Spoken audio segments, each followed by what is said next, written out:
Saviez-vous que ça, un texte écrit sur une feuille de papier, c'est beaucoup plus puissant qu'un texte qu'on lit à l'écran, c'est beaucoup plus puissant qu'une conversation où on va essayer de convaincre son interlocuteur et beaucoup plus puissant qu'une vidéo que l'on regarde sur les médias sociaux.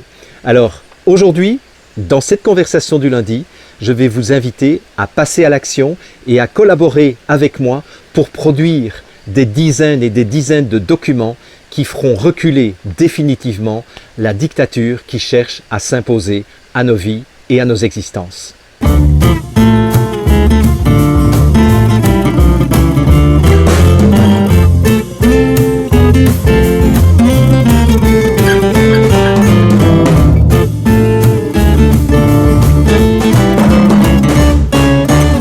Bonjour et bienvenue dans cette nouvelle conversation du lundi, la conversation numéro 51 du 17 août 2020 et j'espère que vous me voyez sur la bonne plateforme, c'est-à-dire la plateforme de fulllifechannel.com. Même si vous êtes sur ma chaîne privée, je vous invite une fois de plus à vous inscrire dès maintenant sur fulllifechannel.com et une fois que vous serez inscrit sur Full Life Channel, à vous abonner à ma chaîne en cliquant sur n'importe laquelle de mes vidéos et puis de cliquer sur abonnement pour que vous puissiez me retrouver et me suivre tous les lundis lors de ces conversations du lundi, mais aussi tous les jeudis lors des émissions de l'info en question et puis toutes les autres vidéos que je suis en train de préparer à votre attention. Donc, merci de télécharger cette vidéo aussi et de la reposter sur vos propres pages Facebook, de la reposter sur YouTube, hein, comme ça on va les faire chier un petit peu, parce que même si je suis exclu de YouTube, vous n'êtes pas exclu de YouTube et vous pouvez continuer à diffuser cette information si évidemment vous estimez que c'est une information qui vaut la peine d'être partagée. Je ne vous oblige absolument pas à le faire si vous estimez que je déconne. Voilà. Alors, écoutez, je vais faire une conversation du lundi la plus courte possible parce que je voudrais changer de stratégie avec vous et avec votre aide. Et donc, cette conversation du lundi qui est toujours dans la ligne de ce que j'ai fait depuis le mois de juillet 2019, c'est-à-dire de parler de conditionnement et de déconditionnement. Et ça fait quelques semaines que vous m'interpellez sur la difficulté d'aider les personnes de votre entourage à se déconditionner par rapport à cette propagande anxiogène qui a été orchestrée par cette minuscule minorité de psychopathes milliardaires avec la complicité des gouvernements, avec la complicité des médias mainstream et avec la complicité de trolls et les débunkers de ce monde. Mais malheureusement, tous ces gens ont contribué à mettre une bonne partie de la population en état d'hypnose, en état de, je dirais, de sidération, en état de panique profonde et à ne plus être capable du tout de réfléchir et à traiter les informations alternatives que les lanceurs d'alerte sont de plus en plus nombreux à diffuser à travers les différentes plateformes de médias sociaux et à travers les blogs. D'ailleurs, je me suis amusé en préparant cette vidéo à regarder combien de nouvelles personnes lanceuses d'alerte j'avais connues personnellement, c'est-à-dire dont j'ai au moins l'adresse courriel ou le numéro de téléphone.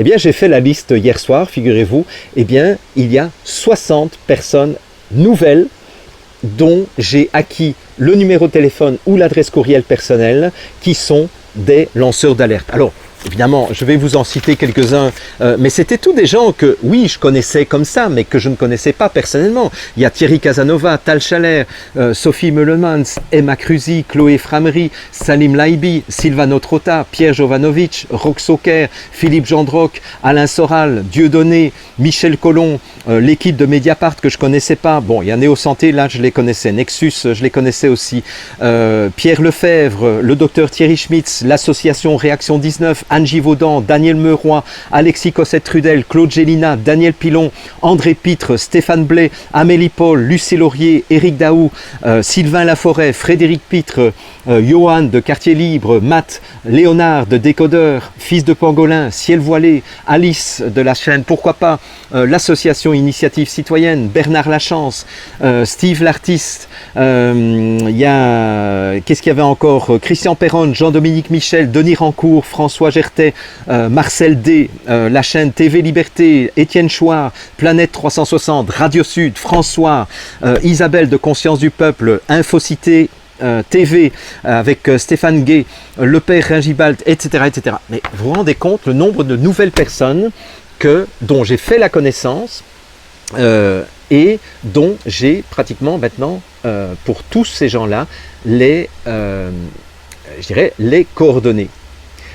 Et malgré que nous sommes de plus en plus nombreux, de semaine en semaine, même des anonymes qui se mettent aussi à diffuser les informations, on ne parvient pas à faire vraiment bouger les lignes de façon significative. Et donc je me disais, mais peut-être que nous nous y prenons mal, peut-être que les vidéos, c'est bien, mais ça ne s'adresse qu'à une catégorie de population, d'abord des gens qui ont énormément de temps, et puis même écouter des vidéos, je l'ai déjà dit dans une des conclusions de l'info en question, ce ne sont pas les vidéos, ce ne sont pas les documentaires qui ont bouleversé ma vision du monde. Ce qui a bouleversé ma vision du monde, c'est le fait de lire, et de lire sur un support papier.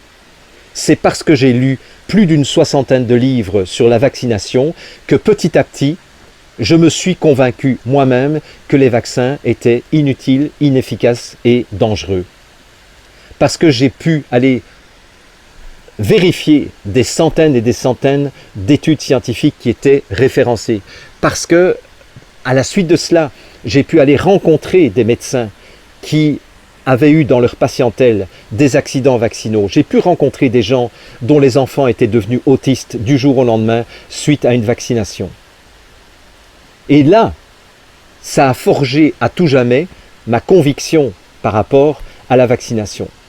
Même chose par rapport au sida, même chose par rapport à la cancérologie. C'est parce que j'ai lu des milliers de pages écrites par le docteur Hammer.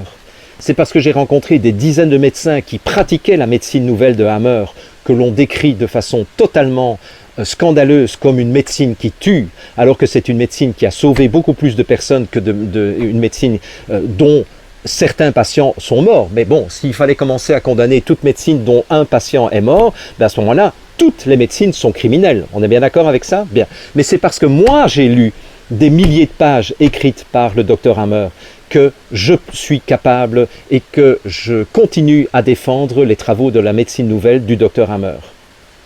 Et ceux qui me critiquent en disant que je défends une médecine qui tue ne connaissent strictement rien, ne fût-ce que des 5 lois biologiques qui ont été énoncées par le docteur Hammer, et de savoir tout ce qui se trouve derrière ces lois biologiques, et de comment ça peut s'appliquer dans une interaction entre un médecin et un patient. Donc c'est la lecture qui m'a permis de changer ma vision du monde. C'est parce que j'ai lu la série de livres de Carlos Castaneda que ma vision du monde s'est ouverte d'un monde que je voyais comme très rationaliste, comme très matérialiste, vers un monde qui était ouvert aux dimensions invisibles.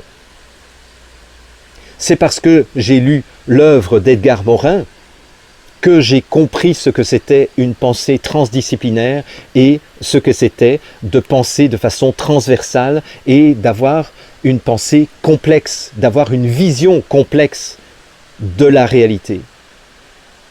C'est parce que j'ai lu des dizaines de livres sur la nutrition que j'ai compris comment je devais m'alimenter pour ne plus jamais être malade et pour rester en équilibre. Est-ce que je vous ai assez convaincu sur la notion de lecture et l'importance de la lecture? Eh bien, figurez-vous que j'ai trouvé un article dernièrement dont vous trouverez les références sous cette vidéo. C'est un article qui s'intitule, il est daté du 16 août 2020 dans mondialisation.ca. Et cet article s'intitule « La protestation contre la désinformation à propos du Covid-19 et l'ingénierie sociale ».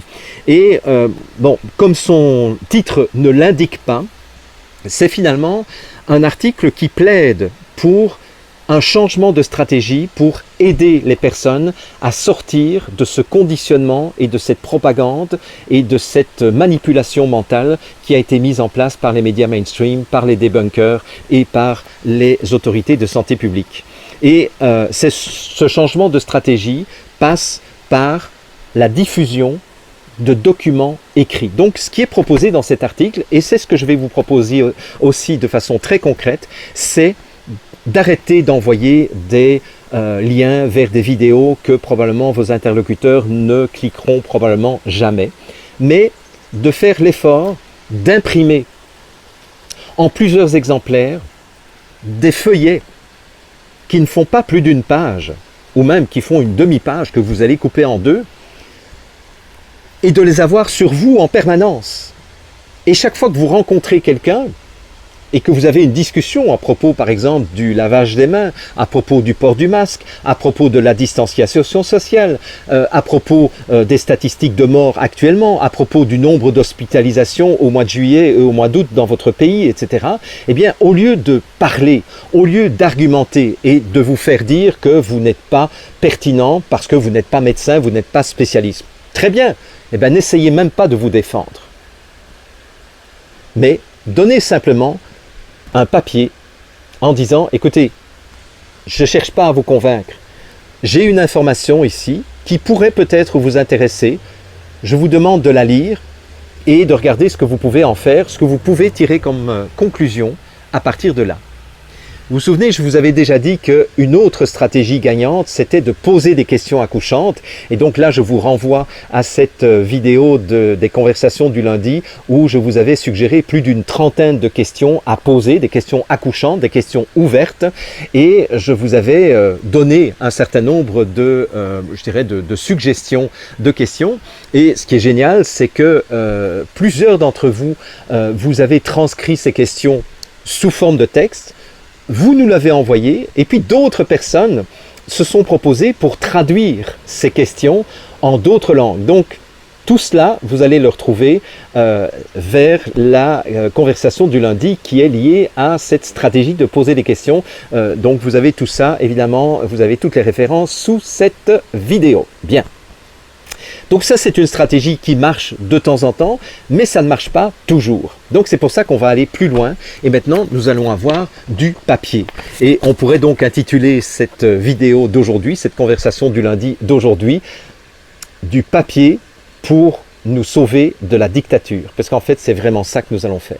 Nous allons distribuer à partir de maintenant. En fait, chacun et chacune d'entre vous, vous allez imprimer des choses qui ne feront pas plus d'une page ou pas plus d'une demi-page. Hein. Donc vous voyez, au lieu d'avoir une page, vous avez une demi-page, recto ou recto-verso, que vous allez remettre aux personnes que vous croisez sans aucune violence, en disant simplement, écoute, regarde l'information dont je dispose, ça peut peut-être t'intéresser, c'est un autre point de vue, et tu feras tu tireras les conclusions toi-même. Moi, écoute, j'ai rien à gagner, j'ai rien à te vendre, j'ai imprimé cette feuille parce que ça me paraissait intéressant, et voilà. Et donc, si nous sommes des milliers, si nous sommes des dizaines de milliers, si nous sommes des centaines de milliers à faire ça, eh bien, nous allons probablement contribuer à faire évoluer le discernement et la pensée objective des personnes que nous croisons. Et cet article fait allusion à 4 études qui ont été menées depuis quelques années. Il y a une étude de 2009 qui a découvert que la lecture augmentait la masse de substances blanches dans le cerveau, et cette augmentation de masse de substances blanches aide à gérer l'information et à prendre des décisions. Donc en fait, c'est le fait de lire, c'est l'acte de lire qui nous aide à mieux traiter l'information et à prendre des décisions. Pourquoi? Mais par rapport à un discours verbal, la lecture, on peut l'arrêter. Et on peut même revenir en arrière et dire « Attends, je ne suis pas sûr d'avoir compris ça ». Et donc, vous allez relire une deuxième fois en disant « Ah oui, ok, j'ai compris ». En fait, c'est l'augmentation de la masse de substances blanches qui aide à gérer l'information et à prendre des décisions. Ben oui, évidemment, puisque prendre une décision, c'est une fonction cérébrale, mais qui n'est pas la même que comprendre un message qui nous est envoyé. Et donc, quand quelqu'un nous parle, eh bien, nous devons faire à notre cerveau au moins 2 à 3 choses. Nous devons entendre, nous devons traiter l'information et la relier à des choses que nous connaissons déjà, et nous devons prendre une décision par rapport à ça. Ce sont 3 fonctions cérébrales sur le plan cognitif qui sont totalement différentes. Je vous rappelle pour ceux qui ne le savent pas que j'ai fait de la recherche en pédagogie et essentiellement centré sur les processus d'apprentissage et de changement chez les adultes. J'ai fait ça pendant 2 ans aux facultés universitaires de Namur.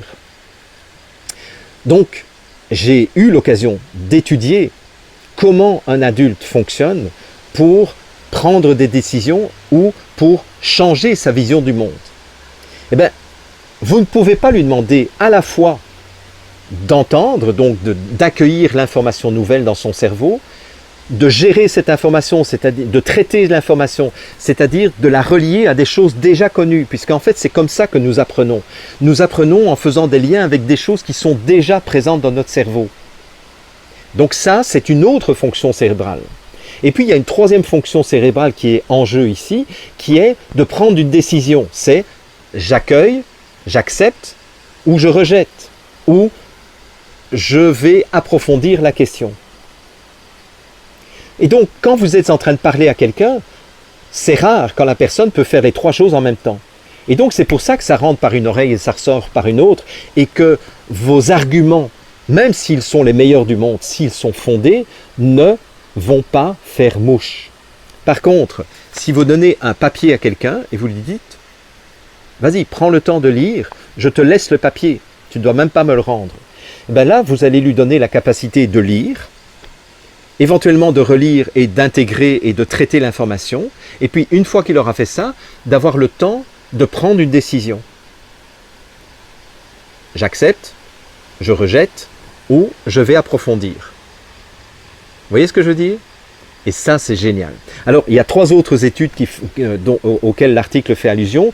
Une autre étude de 2009 aussi a trouvé que les étudiants qui lisaient leurs leçons sur du papier, écoutez bien ça, avaient de meilleurs scores, 28% de plus, que ceux qui ne faisaient qu'écouter leurs leçons sous forme de podcast. Intéressant, hein? Autre étude, dans le Scientific American, qui dit que au moins 1/3 de notre cerveau s'occupe de la transcription des lettres en concepts signifiants. Et un rapport aussi qui disait que la plupart des études indiquent que la compréhension à la lecture est meilleure à partir de documents écrits que par rapport à la lecture sur écran. Et ça, c'est une des choses que j'enseigne à mes étudiants depuis des années et des années dans mes écoles en ligne et dans le programme J'apprends à apprendre. C'est une des choses que je leur montre parce que là, il y a encore d'autres études qui existent et qui montrent que les étudiants qui prennent note par écrit prennent moins de notes par rapport à ceux qui prennent notes sur leur ordinateur.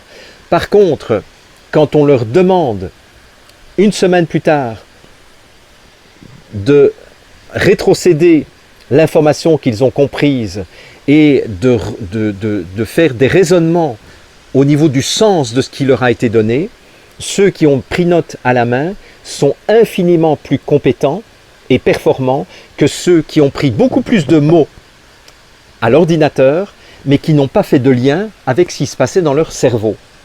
Et donc c'est pour ça que à tous mes étudiants de mon école en ligne, je leur recommande toujours d'acheter des carnets et d'écrire dans leur carnet à la main, de ne pas noter à l'ordinateur. Parce que je sais que c'est quelque chose qui est beaucoup plus performant au niveau cérébral et au niveau cognitif. Donc en fait, c'est sur ça que nous allons nous appuyer maintenant, et ce à quoi je vous invite à participer maintenant, c'est que nous allons préparer ensemble. Vous entendez bien, c'est pas Jean-Jacques qui va faire le travail. Jean-Jacques, lui, il est déjà débordé, il fait 80 heures par semaine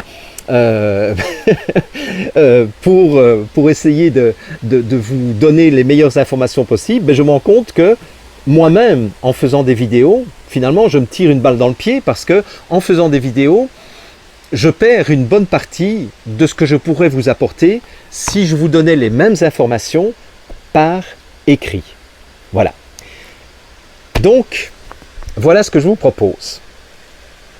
c'est que vous avez un lien qui se trouve sous cette vidéo et qui est un lien qui va vous mener provisoirement pour les prochaines semaines vers un document temporaire. Si vous écoutez cette vidéo après le 15 septembre, vous vous rendez compte qu'il y a un autre lien qui vous mène vers un site dédié qui va vous permettre d'agir autrement. Ça va? Donc en fait, je vous donne là pour l'instant l'information qui est valable du 17 août au 15 septembre. Je vais vous demander de cliquer sur ce lien. Vous allez arriver sur une page qui n'est pas très longue et qui va vous inviter à donner vos coordonnées, bien entendu, et à dire, voilà, moi, depuis le début de cette pseudo-pandémie, j'ai recueilli des informations sur tel et tel sujet. Alors, quand je vous dis j'ai recueilli des informations, ça veut dire vous les avez compilées quelque part, vous les avez copiées sous forme vidéo ou sous forme écrite. Bien. Et ce que je vais vous demander aussi dans ce document, c'est peut-être que si vous ne trouvez pas quelque chose qui correspond à ce sur quoi vous avez travaillé, eh bien, je vais vous demander de me dire, voilà, moi, depuis le début de cette pseudo-pandémie, je me suis amusé à noter toutes les déclarations de tel ministre. Et donc, je vais vous demander de faire des choses aussi précises que cela. Donc, je ne demande à personne de me faire une synthèse globale de ce qui s'est passé au niveau de cette crise du Covid-19. Moi, ce qui m'intéresse, c'est peut-être que vous me disiez, alors je vous donne une liste potentielle. Peut-être que certains d'entre vous, vous vous êtes intéressés uniquement au niveau du séquençage du virus SARS-CoV-2. Voilà. Et que vous avez recueilli toutes les informations concernant le séquençage génomique et l'isolement du virus SARS-CoV-2. Voilà. Ça m'intéresse que vous me disiez, moi j'ai des informations. Je ne vous demande pas de me les donner pour l'instant. Parce que là, il va falloir qu'on attende un peu plus tard pour que ces informations puissent être tout de suite accueillies sur un site sur lequel vous pourrez déposer des PDF, sur lequel vous pourrez déposer vos graphiques, sur lequel vous pourrez déposer vos résumés. Je ne veux pas de vidéo sans que vous ayez fait un résumé ou une transcription d'une partie de la vidéo qui est intéressante par rapport à ce sujet-là. Ça va? Vous pourriez me dire, ben, moi je me suis intéressé à la fiabilité des tests et j'ai recueilli tous les articles scientifiques, mais les articles des médias mainstream aussi, sur les tests PCR, les tests ELISA et les tests de sérologie. Voilà. Vous voyez, aussi précis que ça. Vous pourriez me dire, tiens, moi je me suis intéressé aux critères d'identification de la maladie. Donc, quels sont les symptômes que les différentes instances de santé dans les différents pays ont retenu pour dire ça c'est quelqu'un qui est atteint de SARS-CoV-2 ou ça c'est quelqu'un qui est atteint d'une grippe ordinaire ou d'une autre ou d'une pneumopathie ou etc. etc. Vous pourriez me dire, bah tiens, moi je me suis intéressé aux critères de comptage des cas positifs et des morts d'un pays à l'autre. En disant, bah tiens, c'est marrant, dans tel pays, ils ont dit que s'il y avait un soupçon, eh bien qu'on devait les considérer comme SARS-CoV-2. Tiens, et dans tel autre pays, ils ont dit qu'il y avait des liens épidémiques, tout simplement. Donc, même quelqu'un qui n'est pas symptomatique, quelqu'un qui faisait partie de la même famille, eh bien, on les a considérés systématiquement comme blablabla. Voyez ? Quelqu'un peut-être s'est occupé, parmi vous, de la fiabilité des modèles de prédiction depuis l'an 2000 par exemple. et de regarder tous les modèles de prédiction des épidémies en 2003 avec le SARS-CoV-1, avec Ebola, avec Zika, enfin peu importe, avec H1N1, etc. Et là, vous faites un travail de fourmi en disant, moi, je ne m'occupe que de la fiabilité des modèles mathématiques. Ça va? Et donc, j'ai une quarantaine de sujets à vous proposer. Hein. Je vous les cite, mais très rapidement maintenant. La justification scientifique du confinement et ses conséquences. Mais ça peut être juste la justification scientifique du confinement. Et puis quelqu'un d'autre pourrait, parmi vous, dire « ben moi je vais étudier les conséquences du confinement, les conséquences psychologiques, les conséquences sociales, les conséquences économiques. » Vous pourriez même vous occuper que des conséquences économiques. Vous voyez, ce que je voudrais en fait, c'est que chacun d'entre vous, vous deveniez un spécialiste d'un sujet et que vous alliez chercher toutes les informations disponibles depuis le mois de février, depuis le mois de décembre, depuis le mois de septembre, whatever. L'utilité du port du masque et la justification scientifique, l'utilité du gel hydroalcoolique, la justification scientifique de la distanciation sociale et son efficacité, la conséquence de la distanciation sur les adultes, sur les vieillards, sur les enfants, etc. Donc ça peut faire 3 sujets différents.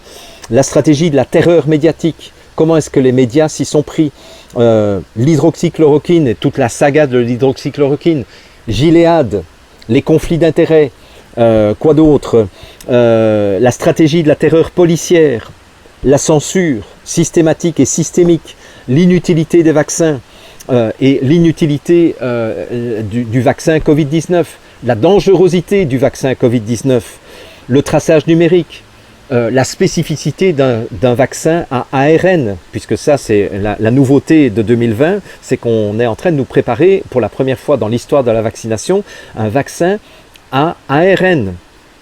Le hold-up financier et économique, qui sont la minuscule minorité des psychopathes milliardaires, qui finance les médias en France, qui finance les médias au Canada, qui finance les médias aux États-Unis. Vous pouvez très bien faire ça. L'OMS, et faire une étude sur comment sont prises les décisions au niveau de l'OMS, qui décide au niveau de l'OMS. Est-ce que c'est vraiment comme on nous le dit ou est-ce que dans la pratique c'est quelque chose de différent? Le Fonds monétaire international, la Banque mondiale, la BCE, la Banque centrale européenne, etc. Le rôle des débunkers et des trolls, le rôle des journalistes, le rôle des médecins et des scientifiques, le rôle des politiciens. Vous pourriez prendre très bien 1 ou 2 ou 3 ou 5 politiciens de votre pays et de reprendre toutes les déclarations qu'ils ont faites depuis le début de cette crise jusqu'à aujourd'hui, en notant à chaque fois la source, en notant la date et en notant la phrase qui a été dite par cette personne, histoire de mettre en contradiction cette personne. C'est un peu ce que le professeur Perron a fait au niveau de la France. Mais ce travail n'a pas été fait dans d'autres pays. Comparer les pays qui ont confiné, les pays qui n'ont pas confiné. Qu'est-ce qui s'est passé en Suède? Qu'est-ce qui s'est passé en Islande? Qu'est-ce qui s'est passé en Hollande? Qu'est-ce qui s'est passé en Allemagne? Pourquoi ça a été différent en Allemagne de la France? Etc. etc. Le rôle des politiciens, le rôle des dirigeants, les rôles de forces de l'ordre, le rôle des intellectuels et des artistes, le rôle des syndicats. Les préparatifs de cette pandémie ou de cette pseudo-pandémie. Qu'est-ce qui s'est passé au moment de la grippe H1N1? Qui a envie d'enquêter sur ID 2020? Qui veut enquêter sur la Gavi? Sur le CEP?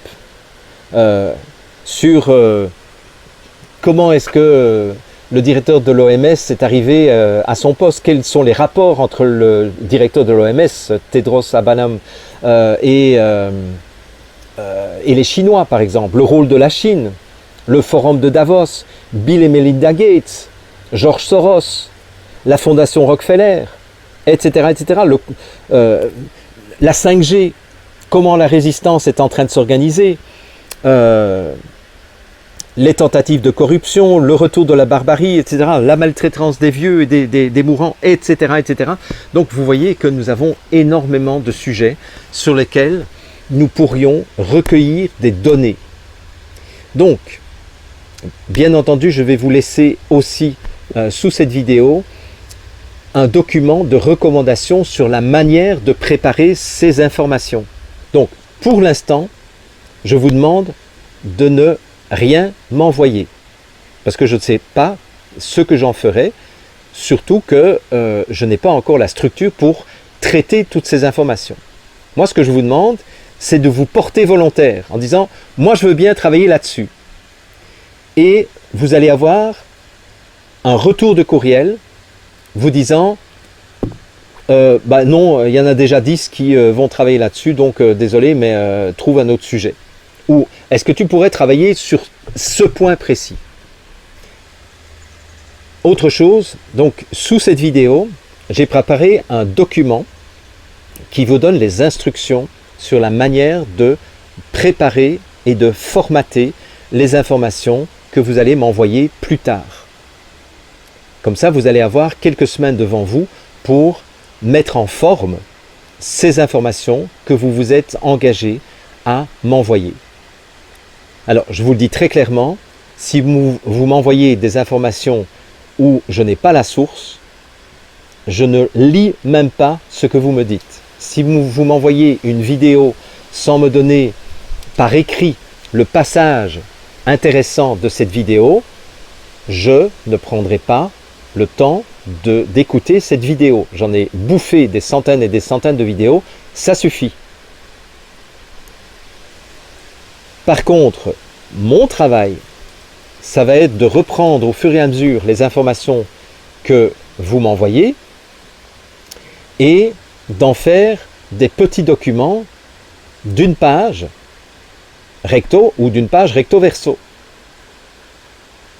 Et toutes ces pages seront libres de droit, bien entendu, et vous pourrez les imprimer autant de fois que vous le voulez pour les distribuer autour de vous. Rien ne vous empêche non plus de faire la même chose de votre côté, c'est-à-dire de préparer des documents d'une page ou d'une page et demie et de m'envoyer ce document en disant « Hey Jean-Jacques, voilà le document que j'ai préparé, qu'est-ce que tu en penses ?» Et peut-être que je corrigerai un petit peu au niveau de la forme pour qu'on ait quelque chose, parce que vous n'êtes pas tous des champions de la mise en page. Et les documents qui viennent de vous, il y aura chaque fois, si vous le désirez, préparé par Sidonie Bertrand, par exemple. Hein, j'invente un nom comme ça. J'espère qu'il n'y a pas de Sidonie Bertrand parmi vous. Enfin, et même s'il y a une Sidonie Bertrand, ben, bienvenue Sidonie.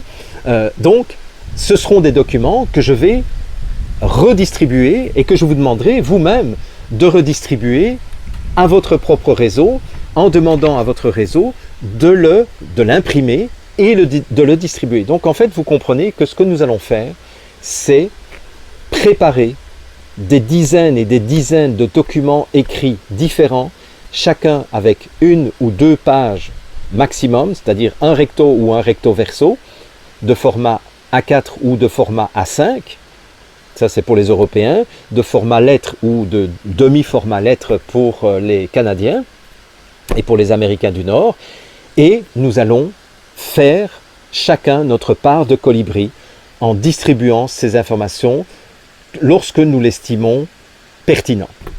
Voilà ce que j'avais envie de vous proposer et j'espère que vous serez extrêmement nombreux à participer à cette œuvre collective de mise à disposition de la population d'une information qui sera moins malhonnête et moins polluée par les conflits d'intérêts.